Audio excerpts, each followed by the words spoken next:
കേരളത്തിന്റെ നെല്ലറയായ കുട്ടനാട്ടിലാണ് നാട്ടുവണ്ടി ഒരു വോട്ട് യാത്ര ഇന്ന് എത്തി നിൽക്കുന്നത്. നെൽകർഷകർക്ക് എന്താണ് പറയാനുള്ളതെന്നറിയാനാണ് ഇന്നത്തെ യാത്ര.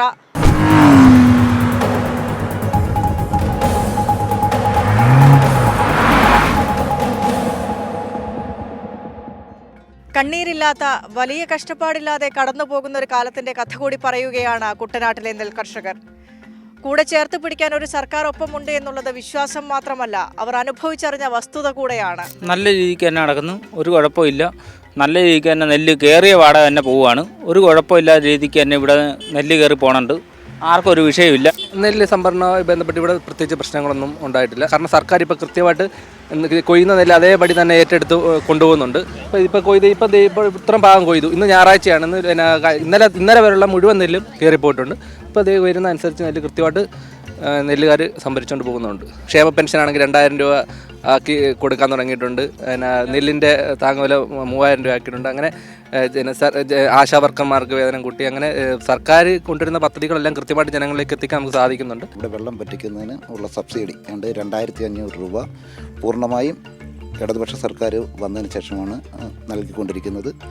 അത് അവിടം വരെയുള്ള കാര്യങ്ങളെല്ലാം തന്നെ സർക്കാർ ചെലവിലാണ് ചെയ്യുന്നത്. മറ്റു മാധ്യമങ്ങൾ, ഇപ്പം കയറിലേക്കൂട്ട് ഉള്ള മാധ്യമങ്ങൾ സത്യം പറയുന്നു എന്നുള്ള യാഥാർത്ഥ്യം നമ്മൾ പറയാതെ പോകാൻ പറ്റത്തില്ല. ഇവർ വെറുതെ ചിലപ്പോൾ നമ്മളെ വിചാരിക്കും നമ്മുടെ നാട്ടിൽ നടക്കുന്ന ഒരു കവറേജ് കേൾക്കുമ്പോൾ ഒരു കൃഷി പോലും ചെയ്യാത്ത ആൾക്കാരാണ് ഈ പരാതി പറയുന്നത്. അതിനകത്ത് പറയാതെ പോകാൻ പറ്റുകയില്ല. SUCക്കാരും BJPക്കാരുമാണ്, കോൺഗ്രസ്സുകാരും. അതിൽ കോൺഗ്രസ് നേരിട്ടല്ല, കോൺഗ്രസിൻ്റെ കുറേ പ്രവർത്തകർ എല്ലാവരും നമ്മൾ രാഷ്ട്രീയമായിട്ടത് ആക്ഷേപിക്കൽ കർഷകരോട് കാണിക്കുന്നത് ഏറ്റവും വലിയ ദ്രോഹമാണ്. ഇവർ ഇല്ലാത്ത സാധനങ്ങൾ കുത്തിപ്പൊക്കി കൊണ്ടുവരികയാണ്, കൊണ്ടുവന്നിട്ട് മാധ്യമങ്ങൾ കൊടുക്കുക. കുട്ടനാട്ടിലെ നെൽകർഷകർ വളരെ സന്തോഷത്തിലാണ്. കാരണം വളരെ ആവേശകരമായ പ്രഖ്യാപനമാണ് കഴിഞ്ഞ ദിവസം വന്നത്. നെല്ലിൻ്റെ താങ്ങുവില 30 രൂപയ്ക്ക് വർദ്ധിപ്പിക്കുക എന്നുള്ളത് കുട്ടനാട്ടിലെ കർഷകരുടെ ഏറ്റവും പ്രധാനപ്പെട്ട ഒരു ആവശ്യമായിരുന്നു. നെൽകൃഷിയുടെ നെല്ല് സംഭരണവുമായി ബന്ധപ്പെട്ടാണ് ഇവിടെ ഏറ്റവും വലിയ തർക്കങ്ങൾ നിൽക്കുന്നത്.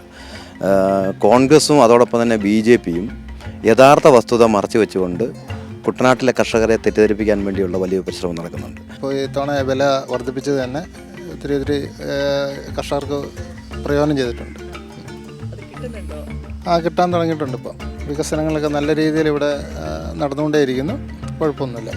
നെൽകർഷകർക്ക് വേണ്ടി, വിശേഷമായ കുട്ടനാട്ടിലെ നെൽകർഷകർ എന്ന് പറയുന്നത്, അവരെ സംബന്ധിച്ച് നല്ല സഹായങ്ങൾ ചെയ്യാൻ വേണ്ടി കേരളത്തിലെ ഗവൺമെൻറ് തയ്യാറായിട്ടുണ്ട്. ഇവിടെ നെല്ല് യഥാസമയം സംഭരിക്കുന്നതിന് വേണ്ടിയും അതുപോലെ തന്നെ അതിൻ്റെ സംഭരണ വില കൃത്യമായി കൊടുക്കുന്നതിന് വേണ്ടിയിട്ടുള്ള ഏർപ്പാടുകളെല്ലാം തന്നെ സർക്കാർ കൃഷിക്കാർക്ക് വേണ്ടി ചെയ്തുകൊണ്ട് പോകുന്ന ഒരു സ്ഥിതിയാണ് ഉണ്ടായിട്ടുള്ളത്.